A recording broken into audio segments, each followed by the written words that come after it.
My name is Gary Isaacs with MyIntegrityPath.com. Today I want to share with you a true story about money and the supergun, a story that demonstrates how anger and disappointment can drive a person into a desperate, even vengeful response to the present system of tax and spend economics. Tax and spend is a Ponzi scheme that requires as much spending as possible in order to create jobs and fuel the economy with an unlimited supply of money. The theory is that the velocity of money created out of nothing will create prosperity. It's a hollow system that works for a time, but it has no foundation. After kicking the inevitable collapse down the road by politicians in order to protect their political careers for a time, eventually the system, like all Ponzi schemes, has to collapse for lack of substance and integrity. Mike Pickett is a name I used for recording my music and performing on stage 20 years ago in Branson, Missouri. In this video, I relate a true account of the development and suppression of what is known as the supergun. There was a movie made about it with that title. I was given a paper on the development of the supergun by a friend and colleague, John Peterson, when we worked together on the development of the patented air purification invention that came to be known as fumigation. I cherish my personal experience with John. He was a rocket scientist that worked on the development of the rocket fuel used by the space shuttle. John passed away prematurely in the middle of our research. I miss him a lot. He was a great chemist and a close friend. I'm the Gary Isaacs that Ike refers to toward the end of this video. It's a great story and it's all true. Please listen to the end and let me know your thoughts and comments. My friend and colleague John Peterson was a rocket scientist. He was one of the developers of the rocket fuel for the space shuttle at the Thiokol Proving Grounds in Utah. John was being retained by Colt Firearms at the time, making use of his expertise with explosives. He'd made a study of the German version of a supergun called the V3 weapon and wrote a white paper about it that he shared with me. His early research made him familiar with the work of a Canadian arms developer named Gerald V. Bull. Bull had also made a study of the V3 weapon and had begun working on that theme himself. The V3 weapon was a supergun that had been engineered by German scientists during the Second World War. Ironically, the barrel of the gun was partly manufactured in Britain under the guise that the smoothbore components to be used for the gun were pump parts. The gun was being set up by the Germans to be aimed at London from northern France with projectiles that could traverse the distance of more than 100 miles with the greatest of accuracy. The gun was designed with an original detonation to occur and sequential detonations to occur in a timed sequence as the projectile made its way up the barrel before launching onward. Timed sequence of detonations would accelerate the projectile with enough energy to traverse great distances before contact with the target. British intelligence became aware of the German plan and began to address a counter-objective to destroy the gun. Barnes-Wallis, the developer of a bomb that was effectively used to destroy dams, was employed to work on a solution.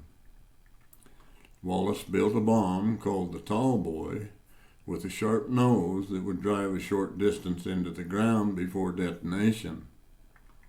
The bomb was dropped on the underground compound of the supergun and was not successful in destroying the gun, but it bent the barrel enough to render it useless. When Gerald V. Bull was developing his version of the supergun in 1961, he was thinking that supergun technology could be improved and used to deliver satellites into space at a fraction of the cost of rocketry. In about 1968, Bull established a space program at Norwich University in Northfield, Vermont. However, demand by the military-industrial complex that was providing the lion's share of his funding kept his focus primarily on artillery. His peaceful plan for the development of communication satellites to be launched into orbit had to be postponed, and it suffered tremendously, and the Space Research Corporation fell into a trap and sold 50,000 artillery shells to Israel in 1973, shells that were manufactured in the United States. After being rejected by the government and the SRC, Bull looked elsewhere for support and was later convicted of illegal arms trading with South Africa and spent 4 months in an American prison in 1980.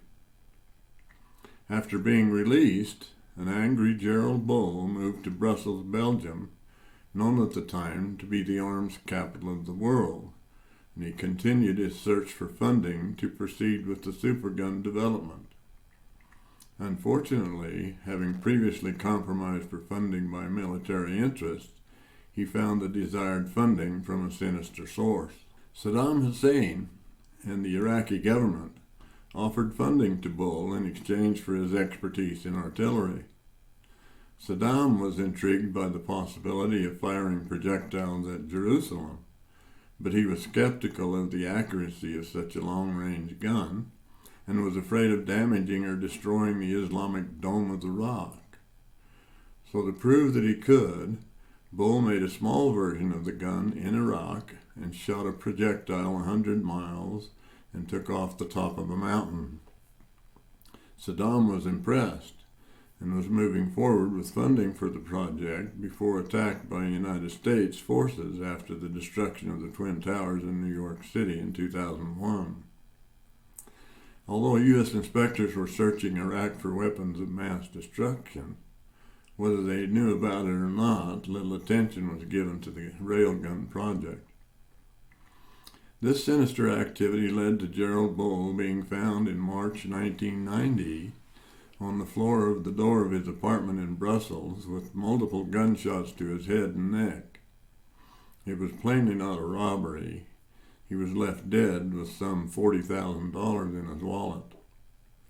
Some speculate it was probably the doings of Israeli Mossad. As far as we know, nobody's ever been prosecuted for his murder. Bull's early work on the satellite effort, before this tragic diversion back to firearms, took place in Canada and the United States. But more space was needed, so taking advantage of an opportunity to continue with the development, he moved the operation to Barbados in the Caribbean. Early launches from Barbados were at a cost of about $5,000 each, and didn't require a battery of men and equipment to make it happen. In November 1962, numerous 350-pound projectiles were being fired at over 6,818 miles per hour and reaching altitudes of more than 40 miles.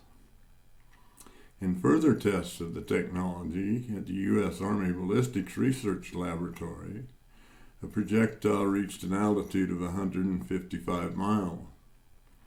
With rocket science on the rise and the primary focus of putting men into space caught government support with the perceived competition with Russia, a simple way of launching satellites into space with a gun was abandoned by the United States government. Keynesian economics, adopted under President Franklin D. Roosevelt in the United States to fix the Depression, is a tax and spend system.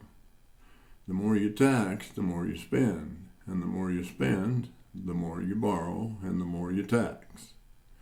Such was the origin of the scheme for money and power to gravitate to the top that has historically and continuously been employed by the central banks of Europe and the United States. Rocket science was extremely costly and could be romanticized and sold to an ignorant tax-paying public by the idea of putting man into space and on the moon. A gun couldn't do that. for things to be done cheaply and efficiently is not an option for the Keynesians. NASA spent $10.6 billion to develop the space shuttle with its solid rocket fuel, external tank, and engines. This included $444 million in construction costs to build the shuttle's production, launch, and processing facilities. Gerald Bull's version of the supergun was on track to send satellites into space for a small fraction of that cost.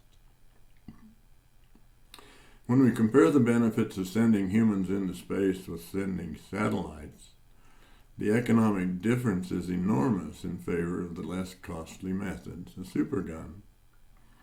Before rebelliously selling his efforts for sinister purposes, Bull joined the ranks with Pons and Fleischmann, Gary Isaacs, and others, who, although trying to economically improve the lives and costs for ordinary people by sensible innovation, were in fact interfering with the Keynesian macroeconomic model to borrow more, tax more, and spend more to artificially support economic prosperity for a time before its inevitable collapse. I'm Gary Isaacs with MyIntegrityPath.com. I hope you enjoyed that video. My book, Searching for Bitcoin, is now available on the website MyIntegrityPath.com for you to download and listen to at your convenience. It'll help you to understand why Bitcoin is becoming safer and more valuable to the poor and middle class, and what it has to do with your personal integrity. I also have a new book, Varsity Freedom, soon to be available on the website.